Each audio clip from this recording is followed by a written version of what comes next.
So now moving to the next topic that is median. अब पढ़ेंगे हम median के बारे में। मीन हमारा पूरा हो चुका है कंप्लीट। तो देखो मीडियन को ना पोजिशनल एवरेज भी कहा जाता है, जहाँ पे पोजिशनल का मतलब है place of a value. Median वो वैल्यू होती है जिसके number of observation above equal होते हैं नंबर ऑफ ऑब्जर्वेशन बिलो, मतलब बीच की एक वैल्यू जिसमें जो जितनी ऑब्जर्वेशन पहले होंगी उतनी ही ऑब्जर्वेशन बाद में होंगी। ठीक है, तो अब जैसे कि हमने मीन में 3 सीरीज में कैलकुलेट करना सीखा था, इंडिविजुअल, डिस्क्रीट और कॉन्टिन्यूस। मीडियन भी हम 3 सीरीज में कैलकुलेट करना सीखेंगे, इंडिविजुअल, डिस्क्रीट और कॉन्टिन्यूस। तो चलो पहले इंडिविजुअल से शुरू करते हैं।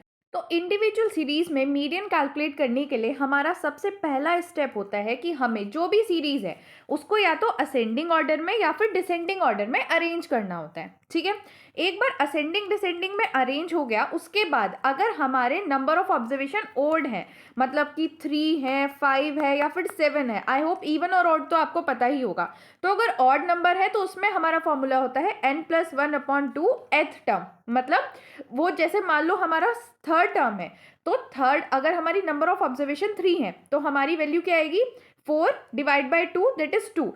तो हमारी जो सेकेंड टर्म होगी वो हमारा मीडियन होगा। ठीक है, अगर हमारी नंबर ऑफ ऑब्जर्वेशन इवन है तो हमारा फॉर्मूला ये हो जाता है। अब एक बारी ना क्वेश्चन कर लेते हैं ताकि आपको ढंग से समझ आ जाए। तो देखो यहाँ पे मैंने एक क्वेश्चन लिया है जहाँ पे हमें मीडियन फाइंड करनी है और इसके 2 पार्ट हैं। एक पार्ट में जो नंबर ऑफ ऑब्जर्वेशन में है वो है 5 जो कि आपकी ऑड है, और दूसरे पार्ट में जो नंबर ऑफ ऑब्जर्वेशन है वो है 6 जो कि इवन है। तो हम दोनों ही केस में देखेंगे कि किस तरीके से हमें मीडियन कैलकुलेट करनी है। हमारा पहला स्टेप है कि हमें इस पूरी ऑब्जर्वेशंस को असेंडिंग या डिसेंडिंग ऑर्डर में लिखना है। तो मैं इसको कर रही हूँ असेंडिंग ऑर्डर में। तो जब मैं इसे असेंडिंग ऑर्डर में लिखूंगी तो इट विल बी 12, 17, 18, 20 एंड 22। ठीक है, अब नेक्स्ट स्टेप क्या था कि हमें लगाना था फॉर्मूला। फॉर्मूला क्या था n+1/2 एथ टर्म। ठीक है, तो हमारी नंबर ऑफ ऑब्जर्वेशन है 5, 5 + 1 डिवाइड बाई 2 एथ टर्म। हमारे पास आ जाएगा थर्ड, 3 आ जाएगी। ठीक है, वैल्यू 3 आएगी, इसका मतलब क्या है थर्ड टर्म 1 2 3 18 हमारा हो जाएगा मीडियन। ठीक है, इस तरीके से कैलकुलेट होता है। अब हम निकालेंगे नेक्स्ट का, जहां पे हमारी नंबर ऑफ ऑब्जर्वेशन है 6। अब इसको भी ना हम असेंडिंग ऑर्डर में लिख लेते हैं। तो असेंडिंग ऑर्डर में जब इसे लिखेंगे तो वैल्यू आएगी 59, 60, 69, 74, 84 और 85। ये हमारी सारी वैल्यूज आ गई। अब ये वैल्यू है हमारी 6 जो कि इवन है। तो हमें क्या करना है, फॉर्मूला लगाना है n/2 nth term plus n+1/2 th term divide by 2। ठीक है, तो अब हम इसे आगे कैलकुलेट करते हैं। तो हमारे पास वैल्यू आएगी 6/2 th term plus 6/2 plus 1 th term upon 2।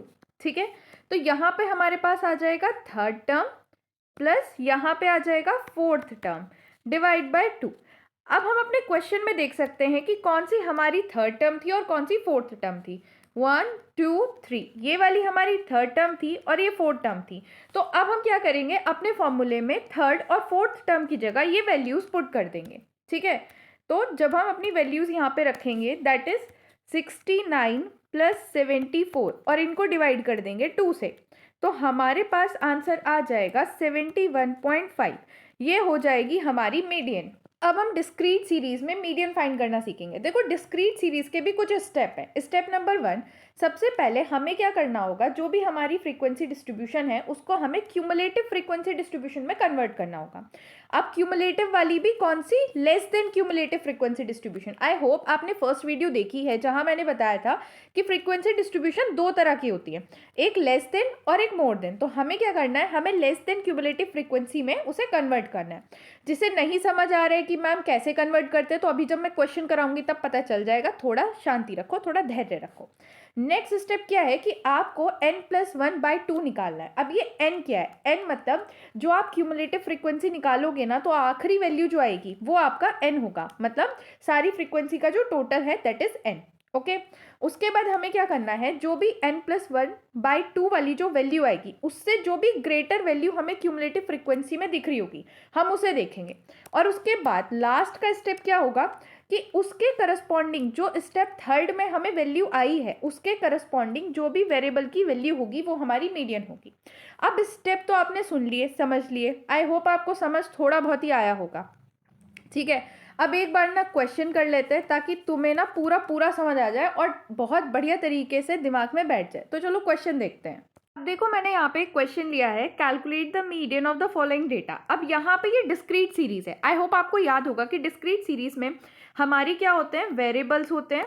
ठीक है, जैसे कि यहाँ पे एक्स में दे रखे हैं, ये सारे हमारे वेरिएबल्स हैं और इसके साथ साथ इसमें फ्रीक्वेंसी भी होती है। ठीक है, तो ये हमारी डिस्क्रीट सीरीज है।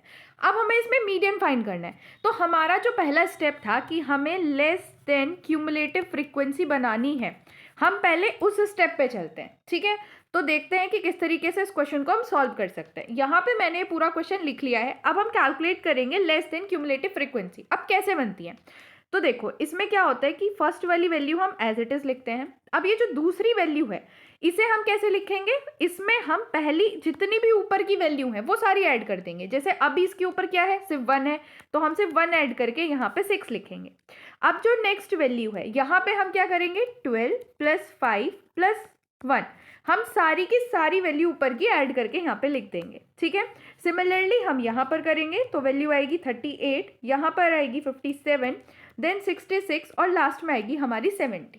ठीक है, आई होप आपको ये समझ आ गया होगा कि लेस देन क्यूमुलेटिव फ्रीक्वेंसी कैसे निकालते हैं। अब इतना होने के बाद हमारा नेक्स्ट स्टेप क्या था कि हमें निकालना था n+1/2। ठीक है, अब इसमें n क्या है, तो मैंने क्या बताया था कि जो ये लास्ट की टोटल वैल्यू आएगी वो हमारा n होगा, मतलब 70 हमारा n है, +1/2। जब आप इस वैल्यू को कैलकुलेट करोगे तो आपके पास आएगा 35.5। ठीक है, इतना हो गया। अब हमारा थर्ड स्टेप क्या था, थर्ड स्टेप था कि हमें लेस देन क्यूमुलेटिव फ्रीक्वेंसी में इससे बड़ी या इसके बराबर वैल्यू देखनी है। अब देखो इसके बराबर तो कहीं मुझे दिख नहीं रही, लेकिन इससे बड़ी कौन सी वैल्यू है, 38। ठीक है, आई होप आप सबको पता चल रहा होगा, इससे बड़ी वैल्यू है 38। तो हमें क्या देखना है कि वैल्यू हमें 38 मिल गई। अब हमारा लास्ट स्टेप, इसके करस्पॉन्डिंग वेरिएबल में जो वैल्यू दे रखी है दैट इज 40, वो हमारा मीडियन हो गया। ठीक है, तो हमारा जो एक्चुअल मीडियन है दैट इज 40। आई होप आपको समझ आया होगा। देखो मैंने क्या किया, पहला step less than cumulative frequency निकाली, दूसरा स्टेप n+1/2 निकाला, तीसरा स्टेप जो वैल्यू आई वो उसके इक्वल या उससे बड़ी value less than cumulative frequency में फाइंड करी, और उसके बाद उसके करस्पॉन्डिंग वैल्यू हमने वेरिएबल में देखी और जो वैल्यू मिली वही हमारी हो गई मीडियन। आई होप इतना आपको समझ आया होगा। नाउ अब हम सीखेंगे कि किस तरीके से हम मीडियन कैलकुलेट करते हैं कॉन्टिन्यूस सीरीज में। अब देखो इसमें ना मैं आपको स्टेप नहीं बताऊंगी, क्योंकि अगर मैं शायद आपको स्टेप बताऊं तो आपको बहुत कंफ्यूजन हो जाएगा, क्योंकि कॉन्टिन्यूस सीरीज में कई सारे स्टेप होते हैं। तो हम डायरेक्टली ना क्वेश्चन पे चलते हैं। मैं आपको क्वेश्चन करके बताऊंगी और क्वेश्चन की हेल्प से आपको सारी चीजें समझा दूंगी। सो मैंने यहाँ पे क्वेश्चन लिया है, a marks obtained by 100 students in a certain examination are given below. यहाँ पे आपको मार्क्स दिए हैं और कितने बच्चों ने कौन से किस रेंज के बीच में मार्क्स ऑब्टेन करे वो आपको दे रखे हैं। जिन लोगों ने फर्स्ट वाली वीडियो देखी है, पहला पार्ट देखा है, उन्हें पता होगा कि ये हमारी कॉन्टिन्यूस सीरीज है। कॉन्टिन्यूस सीरीज में क्या होता है, इंटरवल्स होते हैं और फ्रीक्वेंसी भी होती है। अब हमसे कहा है कि हमें मीडियन मार्क्स कैलकुलेट करने हैं। तो देखो इसमें सबसे पहले हमें क्या करना है कि इस पूरी सीरीज को हमें लेस देन क्यूमुलेटिव फ्रीक्वेंसी में कन्वर्ट करना है, जैसे हमने पिछली बार किया था ना, बिल्कुल वैसे ही। तो चलो पहले इसे लेस देन क्यूमुलेटिव फ्रीक्वेंसी में कन्वर्ट करते हैं। मैंने यहाँ पे पूरी ये टेबल बना के रखी है। अब हमें कैसे करते थे लेस देन क्यूमुलेटिव फ्रीक्वेंसी में, इसको एज इट इज लिखेंगे, इस वैल्यू में क्या करेंगे कि हम ऊपर की वैल्यू ऐड कर देंगे। तो 10 + 9 इट इज 19। सिमिलरली हम बाकी वैल्यूज को लिखेंगे, तो यहाँ आएगा 44, 74, 90 और 100। ठीक है, अब हमारा नेक्स्ट स्टेप क्या है, अब हमें नेक्स्ट स्टेप में n/2 करना है। पहले हम करते थे n+1/2, बट अब हम करेंगे n/2। n हमारा ये है, आई होप आपको पता होगा, और इसको हम डिवाइड कर देंगे 2 से, तो हमारे पास आ जाएगा 50। अब हमारा नेक्स्ट स्टेप है कि हमें इस क्यूमुलेटिव फ्रीक्वेंसी जो हमने कैलकुलेट करी है इसके अंदर 50 के इक्वल या 50 से बड़ी वैल्यू ढूंढनी है। तो 50 से बड़ी वैल्यू तो हमारी ये रही 74। अब इसके करस्पॉन्डिंग जो क्लास होगी, ठीक है, क्लास इंटरवल होगा, उसे कहेंगे हम मीडियन क्लास इंटरवल। ठीक है, इतना काम हो गया। अब हमें क्या करना है, हमें एक फॉर्मूला लगाना है जो कि कुछ ऐसा दिखता है। इस फॉर्मूले की हेल्प से अब हम कैलकुलेट करेंगे मीडियन। ठीक है। अब आप पूछोगे कि मैम हमने ये क्लास क्यों कैलकुलेट करी, इस क्लास की क्या ज़रूरत थी? इसी क्लास की हेल्प से हमें लोअर लिमिट पता चलेगी। ठीक है, अब ये मैं आप पूछोगे लोअर लिमिट क्या होती है। देखो ये जो क्लास होती है ना, ये जो क्लास है इसमें जो ये नीचे वाली वैल्यू होती है, ठीक है, लेफ्ट हैंड साइड वाली वैल्यू होती है, ये होती है हमारी लोअर लिमिट। ठीक है, तो ये वाली वैल्यू हमें यहाँ से मिल गई। और इसके अलावा जो एच है, अगर आप देखो तो फॉर्मूले में ये जो एच है ना, वो भी हमें कैसे कैलकुलेट होगा, difference between lower limit versus upper limit, मतलब 40 माइनस 30, ये जो 10 का डिफरेंस है ये हमारी एच की वैल्यू होगी। तो देखो यहाँ पे मैंने फॉर्मूला लिखा है और सारी चीज़ें ना एक बार पहले मैं आपको बता देती हूँ, एक्सप्लेन कर देती हूँ ताकि फॉर्मूला आपको अच्छे से समझ आ जाए। देखो इस फॉर्मूले के अंदर जो एल होता है वो होता है lower limit of median class. तो हमारी मीडियन क्लास है 30 से 40, उसकी लोअर लिमिट हो गई 30। इसके बाद n/2 तो हमने कैलकुलेट ही करा है जो कि हमारा 50 आया था। ठीक है, उसके बाद जो h होता है वो होता है साइज ऑफ मीडियन क्लास, जो मैंने अभी आपको बताया कि 10 होगा।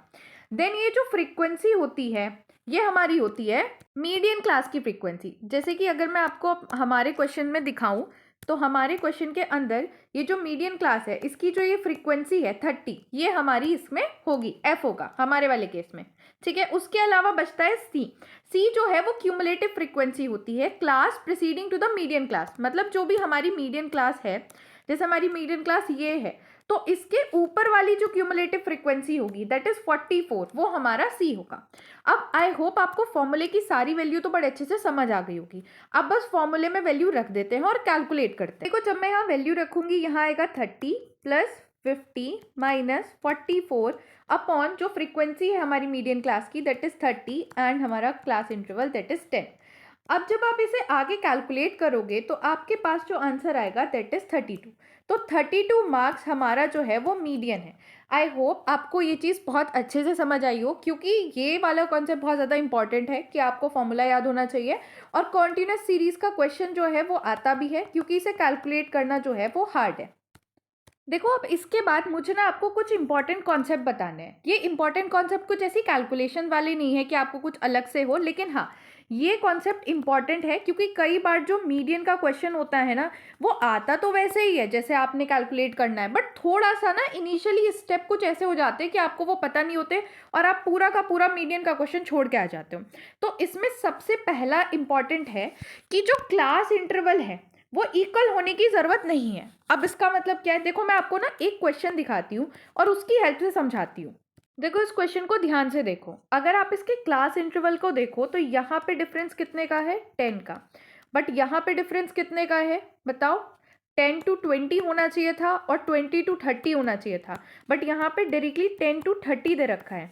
ठीक है, उसके बाद 30 to 40, 40 to 50 ना होके डायरेक्टली 30 to 50 दे रखा है ना। फिर बाद में फिर से 10 का डिफरेंस आ गया, यहाँ 20 का आ गया, कहीं 10 का आ गया। तो यहाँ पे क्या है कि आपकी क्लास इंटरवल इक्वल नहीं है, अनइक्वल है।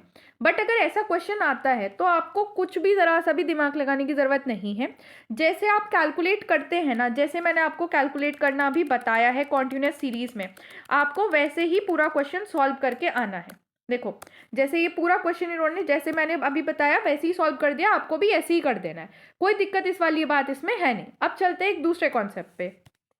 देखो अब ये एक दूसरा क्वेश्चन है, यहाँ पे क्या है, the given values distribution mark obtain bye 140 student in the examination. बाकी सारी चीज़ें तो सेम है, लेकिन ये जो सीरीज है ना उसमें आप देख रहे होंगे कि यहाँ 10 to 19 है, उसके बाद यहाँ पे 19 से 29 नहीं है, 20 से 29 है। ठीक है, तो इसका मतलब क्या है कि ये जो सीरीज है वो इंक्लूसिव सीरीज है। आपको जब भी आप मीडियन कैलकुलेट कर रहे हो आपके पास एक्सक्लूसिव सीरीज होनी चाहिए। अब मैम इंक्लूसिव सीरीज को एक्सक्लूसिव सीरीज कैसे बनाए वो बता दो। देखो आप कैसे कन्वर्ट करना है, आपको क्या करना है, 19 20, ठीक है, ये जो दो डिफरेंस है इनको देखना है, इनके बीच का कितना डिफरेंस है, 1 का डिफरेंस है। अब इस 1 को डिवाइड करो 2 से, कितना आ जाएगा 0.5। ठीक है, ये वैल्यू आ गई, समझ आई कैसे निकाली। जो भी ये बीच में जितना भी गैप है लाइक 19 to 20 है, इसका मतलब कितने का गैप है, 1 का गैप है, वो निकाला, उसको डिवाइड किया 2 से, आपके पास आ गया 0.5। अब 0.5 को जो आपकी लोअर लिमिट है, ठीक है, लोअर लिमिट क्या है 10, उसमें से 0.5 माइनस कर दो तो आ जाएगा 9.5। ठीक है, और जो आपकी अपर लिमिट है उसमें 0.5 ऐड कर दो, 19 plus 0.5 it will be 19.5। Same चीज जब आप सीरीज में करोगे ना तो आपकी ये पूरी सीरीज जो है वो एक्सक्लूसिव सीरीज बन जाएगी, और बाद में जैसे मैंने आपको मीडियन कैलकुलेट करना सिखाया है ना अभी, वैसे ही कैलकुलेट कर देना। ठीक है, अब देखो यहाँ पे एक और क्वेश्चन है, इस क्वेश्चन को आप ध्यान से देखना। यहाँ पे आपको मीडियन फाइंड करनी है, लेकिन अगर आप अब इसे देखो तो हो सकता है एक बार देख के आप कह दो कि मैम ये तो डिस्क्रीट सीरीज है, लेकिन नहीं गाइस, ये डिस्क्रीट सीरीज नहीं है। यहाँ पे मिड वैल्यू दे रखी है, ऑब्जर्वेशन नहीं है, मतलब ये सीरीज तो हमारी कॉन्टिन्यूस सीरीज ही है। ठीक है, लेकिन दिक्कत क्या है कि यहाँ पे मिड वैल्यू दे दी है और हमें अपर लिमिट और लोअर लिमिट खुद कैलकुलेट करनी है। अब ये कैलकुलेशन होगी कैसे, तो देखो ध्यान से देखना। आपको क्या करना है, ये दो वैल्यू उठानी है, ठीक है, 125 और 115, इनका करना है डिफरेंस कैलकुलेट, 10 आ जाएगा। इस डिफरेंस को 2 से करना है डिवाइड, आ गया 5। अब ये 5 को आपको सारी मिड वैल्यू में माइनस करना है लोअर लिमिट फाइंड करने के लिए, और सारी मिड वैल्यू में ऐड करना है अपर लिमिट फाइंड करने के लिए। मतलब कैसे, देखो बताती हूँ। अब आपके पास ये 5 आ गया, ठीक है, 115 में से मैं 5 माइनस करूंगी, 110 आ जाएगा। ये हो गई मेरी लोअर लिमिट। अपर लिमिट 5 करने के लिए मैं क्या करूंगी, 125 में सॉरी इसी में 115 में मैं ऐड कर दूंगी 5, तो मेरे पास आंसर क्या आएगा, 115 प्लस 5 120। ठीक है, तो ये मेरा जो इंटरवल बन जाएगा वो बन जाएगा यहाँ पे, एक बार इरेज कर लेती हूँ वरना फिर कहेंगे कि हौच पौच कर दी मैम।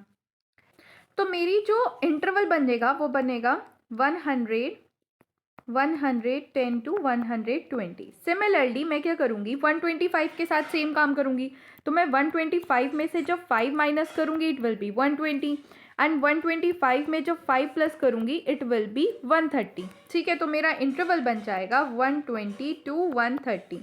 आई होप आपको समझ आ गया होगा कि किस तरीके से इसे कॉन्टिन्यूस सीरीज में कन्वर्ट करना है, और फिर जैसे मैंने आपको पहले सिखाया है उसी तरीके से आप फिर इसका मीडियन फाइंड कर देंगे। अब आपका कोई भी ऐसा क्वेश्चन नहीं है मीडियन का जो आप एग्जाम में टैकल ना कर पाए।